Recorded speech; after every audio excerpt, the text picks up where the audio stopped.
Në një qytet të zhurmshëm, ku ndërtesat e larta hiezonin rrugët e mbushura me njerëz që ecnin shpejt, jetonte një vajzë 10 vjeçare me emrin Elira. Ajo nuk ishte si shumica e fëmijëve të moshës së saj. Jetesa e saj ishte e thjeshtë dhe plot sfida. Babai i saj kishte vështirësi për të gjetur punë dhe nëna e saj punonte si shitse në një dyqan të vogël, duke bërë gjithçka për të siguruar që Elira të kishte të paktën gjërat bazë për të jetuar. Megjithatë, ajo kishte një ëndër të madhe, të takonte një person që mund t'i ndryshonte jetën. Një person që mund ta frymëzonte dhe ndoshta t'i tregonte se ëndrat e mëdha nuk janë gjithmonë të paritshme.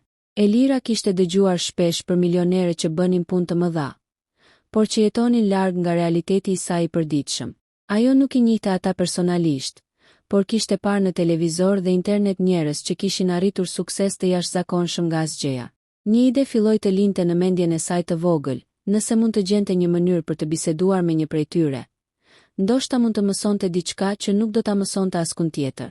Një ditë, ndërsa po kthehej nga shkolla, ajo pa një njoftim të vogël në gazetën lokale. Takim me sipërmarrësin e njohur dhe filantropin milioner, Adrian Kelmendi, në qytetin ton këtë javë. Zemra e Elirës rahu fort. Ajo kishte dëgjuar për Kelmendi, një njeri që kishte filluar nga zero. Kishte ndërtuar një perandori biznesi dhe tani investonte në projekte që ndihmonin komunitete të varfra. Pa humbur kohë, ajo vendosi se do të bënte gjithçka që të merrte pjesë në këtë takim. Ditën e takimit, rruga drejt ndërtesës ku mbahej eventi duke e gjatë dhe frikshme për një vajzë të vetme. Por vendosmëria e saj ishte më e madhe se frika. Kur hyri në sallë, syt i ram menjëherë mbi Kelmendi, i cili po fliste me një grup të vogël të njerëzve. Elira eci me hapa të ngadalshëm, duke ndjerë se cilin hap si një hap drejt ëndrës së saj. Ajo e dinte se duhet të ishte e durueshme, por brenda saj kishte një ndjenjë të fortë se ky moment do të ndryshonte gjithçka. Kur u afrua, ajo eci drejt tij me një lehtësi dhe kurajo që nuk e kishte ndjerë më parë. Më falni Kelmendi, tha ajo me zërin e saj të qetë. Por të vendosur, mund të flas pak me ju? Kam disa pyetje. Ai e pa vajzën e vogël dhe buzëqeshi, një buzëqeshje që kishte ngrohtësi dhe kuptim të thellë. Ai ndaloi i dha dorën dhe i tha, sigurisht vajza ime. Çfarë dëshiron të dish? Elira nuk e priste këtë reagim të butë. Zemra i rahu fort, por ajo foli pa u trembur. Unë dua të di si keni arritur të bëheni kaq i suksesshëm. Si e dini se çfarë të bëni dhe si e gjeni guximin kur gjithçka duket e pamundur? Kelmendi e pa për një moment dhe pastaj filloi të tregonte historinë e tij. Ai foli për kohën kur ishte një djalë i ri, pa para dhe pa kontakte, por me një ëndër të qartë.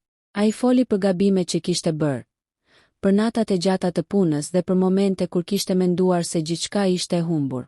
Por ajo që e dallonte ishte që ai nuk e kishte humbur kurrë shpresën. Ai kishte besuar në aftësitë e veta dhe kishte kërkuar mundësi në çdo hap të rrugës. Elira e dëgjoi me sy të zgjeruar dhe frymë të mbajtur. Çdo fjalë e tij ishte si një dritë që i ndriçonte mendjen e vogël. Ajo kuptoi se suksesi nuk ishte magji. Ishte një kombinim i punës së palodhur, vendosmërisë dhe aftësisë për të mësuar nga gabimet. Kur biseda po afronte në fund, Kelmendi e pyeti Elirën, "Dhe ti, çfarë ëndërron?" Ajo heshti për një çast dhe pastaj tha me vendosmëri, "Unë dua të ndihmoj njerëzit dhe të bëj diçka që do të ketë kuptim. Dua të ndryshoj jetët e njerëzve për mirë, ashtu si ju." Ai u ndal dhe e pa thellë në sy. "Vajza ime," tha ai, "nëse do të punosh me zemër dhe kur nuk dorëzohesh, mund të arrish çdo gjë.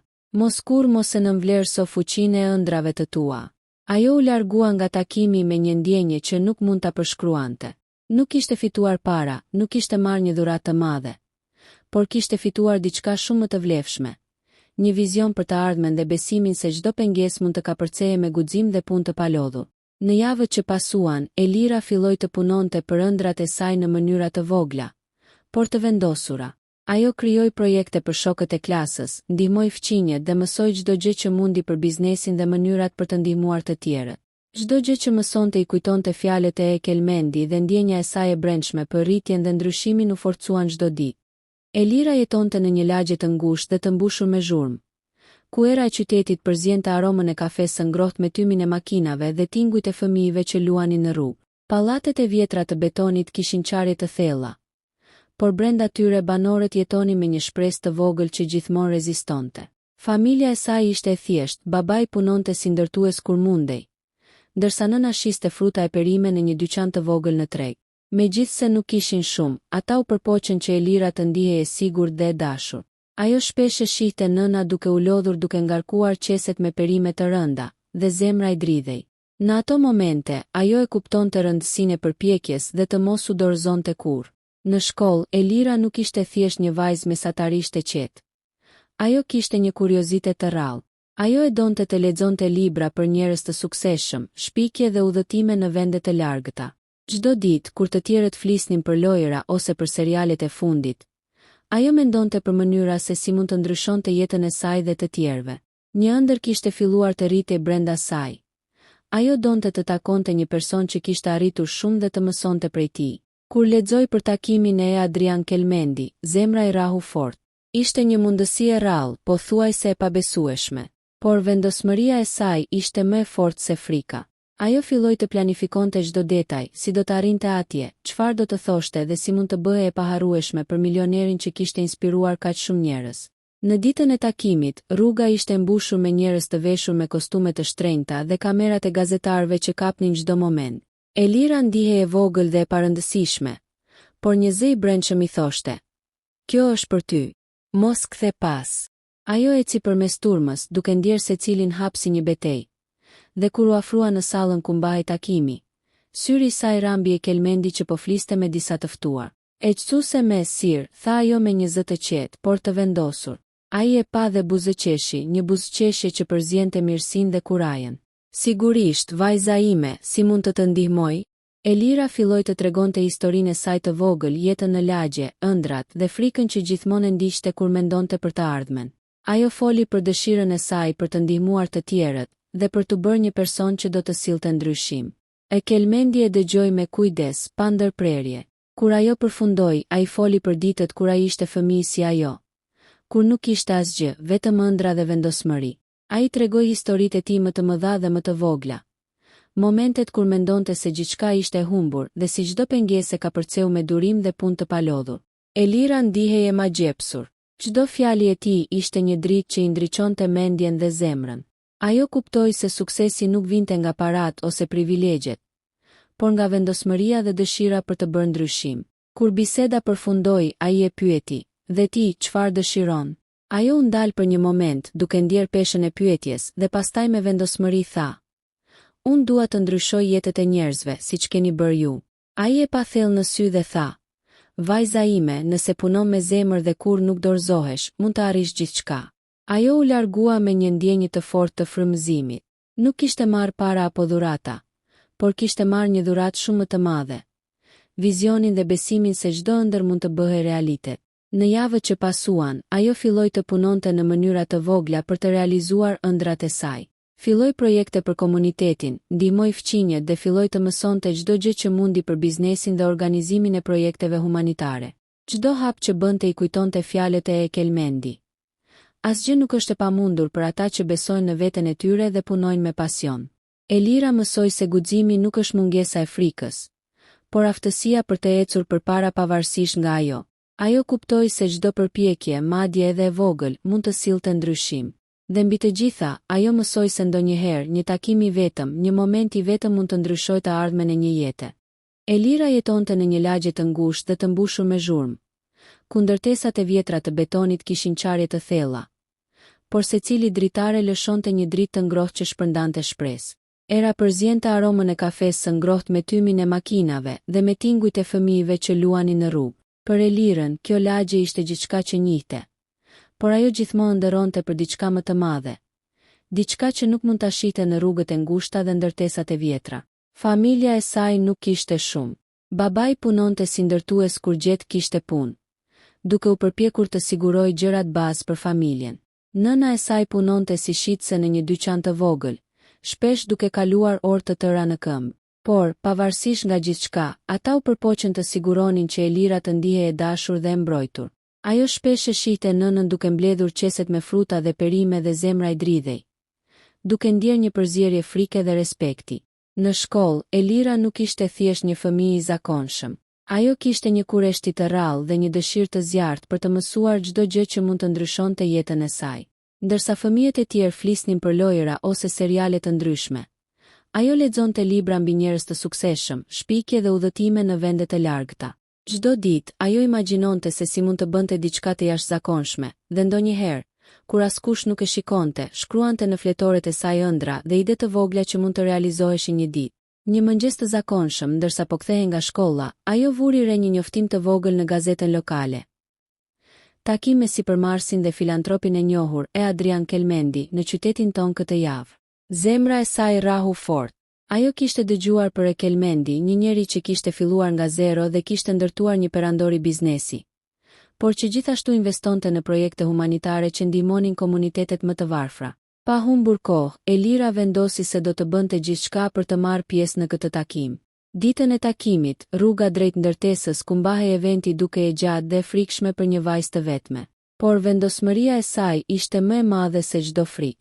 Kur hyri në sallë, syri i saj ra mbi Kelmendi, i cili po fliste me një grup të vogël të njerëzve të ftuar. Ajo eci me hapa të ngadalshëm, duke ndjerë secilin hap si një hap drejt ëndrrës së saj. E qëtuse me sir, tha ajo me një zë të qetë, por të vendosur. Ai e pa dhe buzëqeshi, një buzëqeshje që përzjente mirësinë dhe kurajën. Sigurisht, vajza ime, si mund të ndihmoj?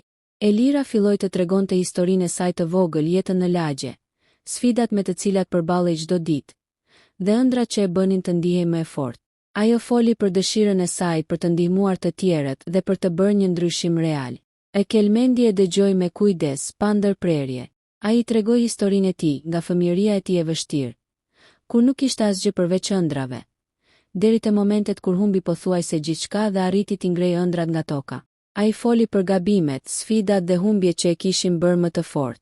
Çdo fjalë që ai thoshte ishte një dritë që ndriçonte mendjen e vogël të Elirës. Kur biseda po afronte në fund, Kelmendi e pyeti: "Dhe ti, çfarë dëshiron?" Elira heshti për një moment, duke ndjerë peshën e pyetjes. Pastaj me një vendosmëri që surprizoi edhe veten e saj, tha: "Unë dua të ndryshoj jetët e njerëzve, të bëj diçka që ka kuptim dhe që ndihmon të tjerët, ashtu si ju keni bërë." Ai e pa thellë në sy dhe tha: "Vajza ime, nëse punon me zemër dhe kur nuk dorëzohesh, mund të arrish çdo gjë. Mos nënvlerëso kur fuqinë e ëndrave të tua." Elira u largua nga takimi me një ndjenjë të fuqishme frymëzimi. Ajo nuk kishte marrë para apo dhurata materiale, por kishte fituar diçka shumë më të madhe. Besimin se çdo ëndër është arritshme me vendosmëri, guxim dhe punë të palodhur. Në javët që pasuan, ajo filloi të punonte në mënyra të vogla për të realizuar ëndrat e saj. Filloi projekte për komunitetin, ndihmoi fqinjet dhe mësoi çdo gjë që mundi për organizimin e projekteve dhe për mënyrat se si mund të ndihmonte njerëzit. Çdo hap që bënte i kujtonte fjalët e Kelmendi. Asgjë nuk është e pamundur për ata që besojnë në vetvete dhe punojnë me pasion. Elira mësoi se guximi nuk është mungesa e frikës, por aftësia për të ecur përpara pavarësisht nga ajo. Ajo kuptoi se çdo përpjekje, madje edhe e vogël, mund të sillte ndryshim. Në ditët që vinin, ajo filloi të ndihej më e fortë dhe më e sigurt për vetveten. Kur e shikonte nëna duke u lodhur në dyqan, ajo e ndihmonte pa u lodhur, duke e kuptuar rëndësinë e çdo veprimi të vogël që ndihmon dikë tjetër. Në shkollë, ajo filloi të ndihmonte shokët e klasës me mësimet, duke ndarë njohuritë që mësonte nga librat dhe bisedat me të rriturit. Çdo projekt i vogël që realizonte e bënte të ndihej më e sigurt dhe më e aftë për të bërë diçka të madhe një ditë. Një ditë, ndërsa po ndihmonte një fqinj të moshuar të mbledh drut për dimër, ajo u ndal për një moment dhe mendoi për Kelmendi. Ishte e pabesueshme si një person mund të frymëzonte dikë tjetër vetëm me një takim të shkurtër. Ajo kuptoi se fuqia për të ndryshuar jetën e dikujt nuk vinte gjithmonë nga paraja, por nga ndihma, këshilla dhe besimi që mund të japësh. Elira filloi të shkruante çdo ide që i vinte në mendje për projekte të vogla që mund të bënin ndryshim. Ajo vizatoi plane për parqe të vogla, për aktivitete për fëmijët e lagjes dhe mënyra për të ndihmuar njerëzit e moshuar që jetonin të vetmuar. Çdo ide e saj e bënte të ndihej sikur po ndërtonte një botë më të mirë hap pas hapi. Në mbrëmje, kur familja ul për darkë, Elira ndjeu një ndjenjë të veçantë paqeje. Ajo e kuptoi se ndryshimi fillon nga vetja, dhe se me vendosmëri dhe punë të palodhur, çdo ëndër mund të bëhej realitet. Zemra e saj ishte e mbushur me mirënjohje dhe frymëzim. Ajo e dinte se rruga e saj sapo kishte filluar, por tani kishte një vizion të qartë dhe një vendosmëri të patundur. Pas takimit që i ndryshoi jetën, Elira u zgjua çdo mëngjes me një energji të re.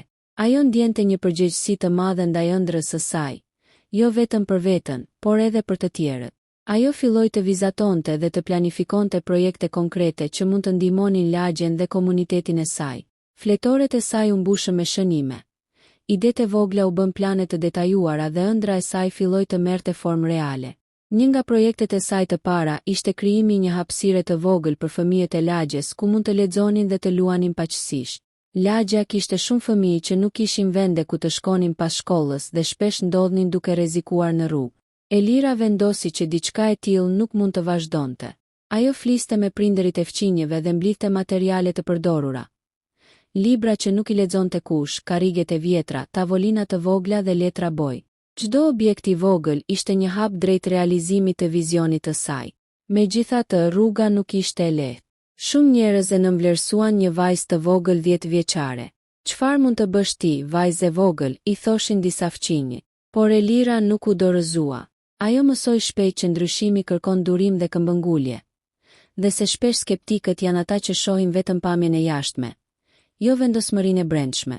Një ditë, ndërsa po bënte një listë me libra që mund të përdornin për hapësirën e leximit, ajo u ndesh me një problem më të madh.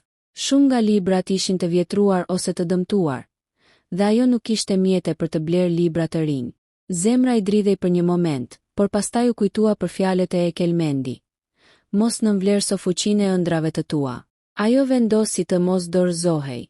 Elira shkoi në shkollë dhe filloi të tregonte shokëve të klasës idenë e saj. Fillimisht shumica qeshën dhe e lan pas dore, por disa prej tyre, të frymëzuar nga vendosmëria e saj, u bashkuan. Ata filluan të mblidhnin libra të përdorur nga familjet e tyre dhe fqinjët. Çdo ditë Elira shikonte se si ideja e saj po rritej dhe po ndihmonte të tjerët. Një tjetër sfidë u shfaq kur duhej të gjente një vend të përshtatshëm për hapësirën e leximit. Nuk kishte një ndërtesë të lirë dhe pronarët e pak ndërtesave që mund të përdornin ishin të dyshueshëm. Por ajo nuk u dorëzua. Ajo shkoi te zyrat e komunës, foli me përgjegjësit dhe përdori aftësitë e saj bindëse për të treguar se si një hapësirë për fëmijë do të ndikonte pozitivisht në komunitet. Pas disa takimeve dhe shumë përpjekjesh, ata pranuan të jepnin një dhomë të vogël brenda një qendre komunitare. Kur hapësira u përgatit, Elira ndihej e lumtur dhe krenare. Librat u vendosën në raftet e bëra me duart e saj. Karriget dhe tavolinat u rregulluan dhe çdo detaj i vogël ishte një fitore personale. Fëmijët filluan të vinin pas shkollës, të lexonin dhe të luanin së bashku në një mjedis të sigurt. Ajo ndjente një gëzim të veçantë çdo herë që shikonte buzëqeshjet e tyre. Megjithatë, projekti i saj nuk ishte i vetmi që kërkonte vëmendjen e saj. Ajo vendosi të krijonte një program të vogël për të ndihmuar fqinjet e moshuar që jetonin të vetmuar. Shumë prej tyre nuk kishin kusht t'i ndihmonte me ushqime ose punë shtëpie. Elira, së bashku me disa shok, filloi të vizitonte ata çdo ditë. Ata ndihmonin për të mbledhur drut, për të larë rrobat ose thjesht për t'u dhënë një shoqëri të ngrohtë. Këto vizita u bën një zakon dhe për Elirën. Çdo buzëqeshje e një personi të moshuar ishte një shpërblim që nuk mund të blihej me para. Ndërkohë, lajmi për punën e saj filloi të përhapej në lagje dhe më gjerë. Një ditë, një gazetare lokale e vizitoi hapësirën e leximit dhe intervistoi Elirën. Ajo foli për ëndrat e saj, për sfidat dhe për projektet që kishte realizuar. Artikulli u publikua dhe shumë njerëz u frymëzuan nga historia e një vajze të vogël që po bënte ndryshim. Kjo njohje e vogël solli edhe mundësi të reja. Një organizat bamirësie ofroi të dhuronte libra të rinj dhe material për hapësirën e leximit. Dhe disa sipërmarrës lokal u ofruan të ndihmonin në projektet e saj të tjera komunitare. Për Elirën, kjo ishte një dëshmi se çdo përpjekje, madje edhe e vogël, mund të rritej dhe të sillte ndryshim real. Por sfidat nuk munguan. Jo gjithmonë çdo gjë shkonte sipas planit. Një ditë, një stuhi e fortë prishi një pjesë të hapësirës së leximit. Librat u lagën dhe disa mobilje u dëmtuan. Për një moment, Elira ndjeu dëshpërim dhe mendoi se ndoshta ëndrat e saj ishin shumë të mëdha për një vajzë të vogël. Por kujtimi i fjalëve të Ekelmendi, se vendosmëria dhe puna e palodhur mund të kapërcejnë çdo pengesë, i dha forcë. Ajo organizoi shokët dhe familjen dhe së bashku riparuan gjithçka. Në këtë proces, ajo mësoi një mësim të vlefshëm. Ndryshimi nuk është kurrë i lehtë. Ai kërkon përpjekje të vazhdueshme, durim dhe aftësinë për të kapërcyer pengesat. Çdo problem ishte një mundësi për të mësuar dhe për të bërë më mirë. Pak nga pak, projekti i Elirës filloi të shtrihej edhe më gjerë. Ajo planifikoi aktivitete përfundjavë ku fëmijët mund të mësuan aftësi të reja, të lexonin së bashku dhe të krijonin punime artistike. Hapësira e saj e vogël u bë një vend ku komuniteti i ri u bashkua dhe ku ëndrat e të gjithëve mund të lulezonin. Për Elirën, këto përvoja nuk ishin vetëm aktivitete të thjeshta. Ato ishin mësime jete. Ajo kuptoi se një vizion i qartë, guximi për të vepruar dhe puna e palodhur janë çelësi për çdo sukses. Ajo gjithashtu kuptoi se ndihma për të tjerët kthehet gjithmonë me diçka më të madhe, me respekt, dashuri dhe frymëzim për jetën. Dhe kështu një vajzë e vogël 10 vjeçare që fillimisht kishte ndëruar të takonte 1 milioner për të frymëzuar, tani po ndryshonte jetët e njerëzve përreth saj, një hapësirë, një buzëqeshje dhe një veprim në një kohë. Pas muajve të përpjekjeve të palodhura, puna e Elirës filloi të shndërrohej nga një projekt i vogël lagjeje në një iniciativë më të madhe për komunitetin. Lajmi për hapësirën e leximit dhe vizitat e saj tek fqinjet e moshuar ishte përhapur gjerësisht, dhe njerëzit filluan të vinin nga lagje të tjera për të mësuar dhe për të marrë pjesë në aktivitete që organizonte. Elira ndihej e gëzuar, por gjithashtu e vetëdijshme për përgjegjësitë e reja që vinte kjo rritje. Një mëngjes, ndërsa po rregullonte librat në hapësirën e leximit, ajo mori një telefonat nga një zyrë e njohur. Adrian Kelmendi kishte dëgjuar për punën e saj dhe donte të takohej përsëri me të. Zemra e saj rahu fort dhe një emocion i përzier me eksitim dhe frikë mbushi trupin e vogël. Ky ishte momenti që ajo kishte ndëruar të ndante historinë e saj dhe të merrte këshilla për hapat e ardhshëm. Kur erdhi dita e takimit, Elira e gjeti veten përballë një zyre elegante dhe të madhe, shumë larg asaj që ajo kishte parë ndonjëherë në lagjen e saj. Ajo u ndje e vogël, por kujtoi fjalët e saj. Guximi nuk është mungesa e frikës, por aftësia për të ecur përpara pavarësisht saj. Ajo hapi derën dhe u përshëndet me Kelmendi, i cili e priti me një buzëqeshje të ngrohtë. Është mirë të shoh përsëri, Elira, tha ai. Dëgjova shumë për projektin tënd. Më trego gjithçka. Elira filloi të tregonte për hapësirën e leximit, për vizitat tek fqinjet e moshuar, për aktivitetet kreative që kishte organizuar dhe për sfidat që kishte kapërcyer. Ajo foli për stuhi, dëmtime, skepticizmin e disa fqinjeve dhe për mënyrën se si kishte gjetur forcë dhe mbështetje nga shokët dhe familja. Sa më shumë tregonte, aq më shumë ndihej e fuqizuar. Kelmendi e dëgjoi me vëmendje dhe me respekt. Ai pyeti, çfarë ke mësuar nga gjithë kjo përvoja? Elira mendoi për një çast dhe pastaj foli. Mësova se ndryshimi nuk vjen lehtë. Duhet durim, punë e palodhur dhe besim tek vetja. Por më rëndësishmja, mësova se çdo gjest i vogël ka rëndësi dhe mund të ndryshojë jetën e dikujt. Ai buzëqeshi dhe tha, kjo është pikërisht ajo që e bën një ndryshim të vërtet. Nuk janë veprimet e mëdha vetëm ato që kanë ndikim, por secili hap i vogël i bërë me zemër. Pas këtij takimi, Kelmendi vendosi të ndihmojë Elirën në mënyra konkrete. Ai e ndihmoi të zgjeronte hapësirën e leximit, të siguronte mjete për aktivitete kreative dhe të organizonte seminare ku fëmijët mund të mësonin aftësi të reja. Për Elirën, kjo ishte një mundësi e jashtëzakonshme për të parë se ëndrat e saj mund të zgjerojnë ndikimin e tyre edhe më shumë se sa kishte imagjinuar. Sfidat e reja nuk vonuan të shfaqeshin. Me rritjen e projektit, kishte më shumë përgjegjësi dhe njerëz që prisnin rezultate. Elira përballej me vendime të vështira. Cilat aktivitetet të organizonte, si të përfshinte më shumë fëmijë dhe si të bënte që të mos humbnin fokusin mbi misionin e saj. Ajo ndjente lodhje dhe ndonjëherë frikë, por gjithmonë kujtonte fjalët e Kelmendi dhe guximin e saj të brendshëm. Një moment veçanërisht i vështirë erdhi kur një grup fëmijësh të rinj filluan të silleshin keq në hapësirë. Ata nuk dëshironin të mësonin dhe disa prindër filluan të ankoheshin. Elira u ndje dëshpëruar dhe mendoi se mund të kishte dështuar. Por ajo vendosi të veprojë me mençuri dhe durim. Ajo organizoi aktivitete lojërash dhe konkurse, ku të gjithë fëmijët mund të ndiheshin të përfshirë dhe të motivuar. Gradualisht, fëmijët që ishin më problematik filluan të përfshiheshin dhe të gjenin kënaqësi në mësim dhe lojë. Ky sukses i vogël i dha më shumë forcë dhe besim. Ajo kuptoi se udhëheqja nuk është vetëm për të dhënë urdhra, por për të dëgjuar, kuptuar dhe frymëzuar të tjerët. Çdo fëmijë, çdo veprim, çdo moment kishte rëndësi dhe mund të ndikonte në jetën e dikujt. Pak më vonë, një tjetër mundësi e madhe u shfaq. Një organizatë ndërkombëtare për edukimin e fëmijëve dëshironte të vizitonte projektin e saj dhe të bënte një raport për iniciativën. Kjo ishte një njohje e madhe për Elirën, por edhe një sfidë e madhe. Ajo duhej të tregonte gjithçka me saktësi, të shpjegonte rezultatet dhe të tregonte ndikimin që kishte arritur me mjetet e kufizuara që kishte pasur. Ajo përgatiti çdo detaj me ndihmën e familjes dhe shokëve, dhe takimi u bë një sukses i vërtet. Në fund të ditës, Elira kuptoi se çdo hap i vogël që kishte bërë, çdo përpjekje e vazhdueshme dhe çdo sfidë e kapërcyer e kishin ndihmuar të arrinte më shumë se sa kishte ndërruar. Projekti i saj ishte bërë një dritare shprese për komunitetin dhe një inspirim për fëmijët dhe të rriturit përreth saj. Kur takoi sërish Ekelmendi për të ndarë këto suksese, ai ishte impresionuar dhe i frymëzuar nga vendosmëria e një vajze të vogël.